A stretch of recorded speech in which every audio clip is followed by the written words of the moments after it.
आज मैं बताऊंगा कि पितृदोष किसको लगता है। पितृदोष क्या है, पितृदोष किसे लगता है और कैसे उसका निवारण होता है। पितृदोष के निवारण के लिए जो भक्ति मार्ग में होते हैं वो कहीं ना कहीं, जैसे गुजरात में नर्मदा नदी है उसके किनारे जाकर उसको मुक्ति कराते हैं, पितृदोष की मुक्ति कराते हैं। वहाँ एक विधि होती है, तो वो विधि से पितरों की मुक्ति हो जाती है। कई लोग गंगा के किनारे या अन्य नदियों के किनारे जाकर पितरों की मुक्ति कराते हैं, या फिर कई जगह पितरों को, जो भी पितृ होता है, पितरों में माता पिता भी होते हैं, दादा दादी भी होते हैं, कई और भी पुराने जो पितृ होते हैं बैठे होते हैं, घर में होते हैं। वो घर में ही रहकर अपने बच्चों को परेशान करते हैं, अपने परिवार को परेशान करते हैं, बहुत दुखी करते हैं। इसलिए जो भक्ति मार्ग वाली आत्मा होती हैं वो उसका निकालने के लिए फिर कई ओझाओं के पास जाती हैं। तो कई ओझा उसको घर में भी बिठाते हैं कि भाई उसको घर में अपने पूर्वजों को फिर घर में बिठाओ और उसकी साल में 6 महीने में, महीने में एक बार उसकी पूजा करो, उसको खाना दो, जो वो मांगे वो दो। तो इसी तरह अलग अलग बहुत उपाय होते हैं। कई बार पितरों को तर्पण भी किया जाता है, श्राद्ध में पितृ तर्पण कहते हैं। श्राद्ध में पितृ तर्पण से भी पितृ खुश हो जाते हैं, तो उसको फिर पितरों की मुक्ति होती है। मगर हर श्राद्ध में पितृ मुक्ति के लिए कोई ना कोई विधि कराते हैं। तो भक्ति मार्ग में जैसे बहुत ऐसे आपको एग्जाम्पल मिलेंगे, पितृ तर्पण, पितृ मुक्ति, पितृ को मोक्ष देना, ये सब अलग अलग बहुत सारी विधियां हैं। मगर ज्ञानियों के लिए तो एक ही विधि, आत्मदर्शन, आत्मस्वरूप में रहो, वेद के परमपिता को याद करो, पावर रहो और अपना ओरा बढ़ाओ, आत्मा की शक्ति बढ़ा के ओरा में रहो। तो ऐसा घर में कोई भी पितृ होगा तो पावर आपका ओरा इतना बढ़ेगा, इतना बढ़ेगा, घर लाइट हाउस बन जाएगा। तो उसमें उसको भी पावर मिलेगा। और जब आप ज्ञान सुनते हो तो ज्ञान भी वो भी सुनेगा। पितृ घर में होगा तो ज्ञान सुनेगा। अगर उसकी आत्मा की कैपेसिटी है तो ज्ञान सुन के ज्ञान को भी धारण करेगा और पावर भी परम शांति के वाइब्रेशन लेगा और वो भी परम शांत हो जाएगा। और उसके बिना तो कोई किनारा नहीं है ना, क्योंकि परम शांति के वाइब्रेशन से ही आत्मा को परम शांति मिलती है। या तो ये ऐसी बहुत पापी आत्मा है तो घर से भाग जाएगी, ये सब सहन नहीं पाएगी, या परम शांति के वाइब्रेशन कई आत्माएं नहीं सहन कर पाएगी, या ज्ञान नहीं समझ पाएगी, या घर में जो आपका ओरा की लाइट है उसमें वो रह नहीं पाएगी आत्माएं, इसलिए घर छोड़कर भाग जाएगी। और कभी कोई भी आत्मा, बेहद की आत्माओं को जिनका आत्मस्वरूप का थोड़ा अनुभव है, ज्ञान है, तो उनको कोई भी आत्मा तंग नहीं कर सकती। ऐसी हल्की क्वालिटी की आत्मा है तो आपकी ओरा में आएगी मुक्ति के लिए, और आपके ओरा में आते ही मुक्त हो जाएगी।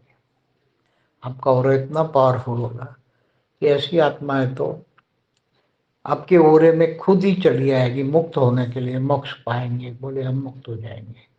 तो ओरा में इतनी पावर होती है, आपके सूक्ष्म शरीरों में इतनी पावर होती है। ओरा माने सूक्ष्म शरीर, तो उसमें परम तत्व भी होते हैं, परम लाइट भी होते हैं। जब योग करते हो तो योग के कारण परम तत्व का ओरा भी बनता है, हाई क्वालिटी परम लाइट का भी बनता है। तो उसमें ऐसी कमजोर आत्माएं जो होती हैं वो ओरा में आते ही मुक्त हो जाती है। क्योंकि ओरा आपका, ओरा कभी कभी बहुत फैल जाता है, 3 फुट, 4 फुट, 5 फुट, 10 फुट तक।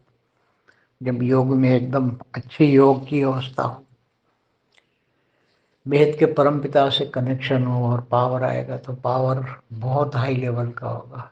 तो ऐसी कोई भी आत्मा घर में रहती है या आसपास में भी रहती है जो आपको अनुभव करती है कि इसके पास पावर है, तो पावर लेने के लिए भी आएगी। मगर जब पावर लेने के लिए आपके ओरा के अंदर आएगी तो वो मुक्त हो जाएगी। कई आत्मा सोचेगी इसके पास बहुत पावर है, ये ज्ञानी है, योगी है, क्योंकि आपका ज्ञान सुनता होगा ना, वो आत्मा है, सूक्ष्म जगत की आत्मा है। आप जो ज्ञान सुनते हो वो वाइब्रेशन पकड़ के सुनती है, तो वो जानती है कि वो योग करता है, तो योग का सूक्ष्म में वो देख पाते हैं आपका ऑरा।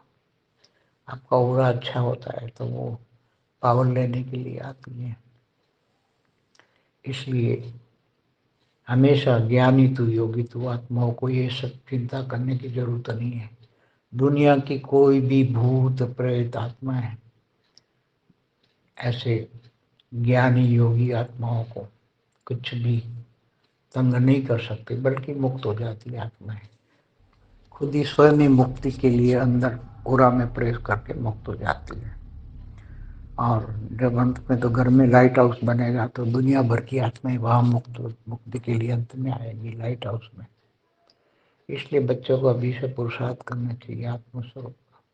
बाकी भक्ति मार्ग में तो ऐसे मोक्ष पाने के लिए या मुक्ति देने के लिए अलग अलग नदी के घाटों पर जाती हैं, बड़े बड़े तांत्रिकों के पास जाती हैं, ऐसी आत्माओं को ले जाते हैं, अलग अलग विधियां कराते हैं लोग और फिर उसको मुक्ति देते हैं। मगर वास्तव में वो आत्माएं जाती नहीं है। वो कहते वो आत्माएं वहां जाती नहीं। चलो हमारे गुजरात में नर्मदा के किनारे वहां उसकी मुक्ति के लिए मोक्ष कराने के लिए विधि कराते हैं, नर्मदा नदी के किनारे।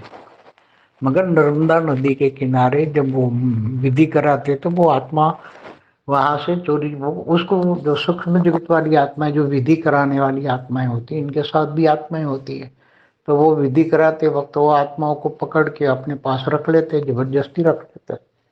मगर वो पितुओं का मोह अपने घरों में होता है, इसलिए कभी न कभी जब उसको चांस मिल जाता है तो वहां से भाग जाती है आत्माएं, उनके कंट्रोल से बाहर हो जाती है और भाग जाती है और अपने घर में वापस चली आती है। ऐसा ही होता है सब कुछ। तो उनको वास्तव में मोक्ष देना है तो ऐसी आत्माओं को योग बल से ही, परम लाइट से ही, परम पावर से ही मोक्ष दे सकते हैं। परम लाइट के बिना मोक्ष नहीं दे सकते। क्योंकि मैं आत्मा परमात्मा बल से भर चुकी हूँ, परमात्मा शक्ति से भर चुकी हूँ, और यही शक्ति के बल पर, यही शक्ति के सहारे से, यही प्रकाश से मैं पूर्वजों को और सभी सूक्ष्म आत्माओं को ये संकल्प भेज रही हूँ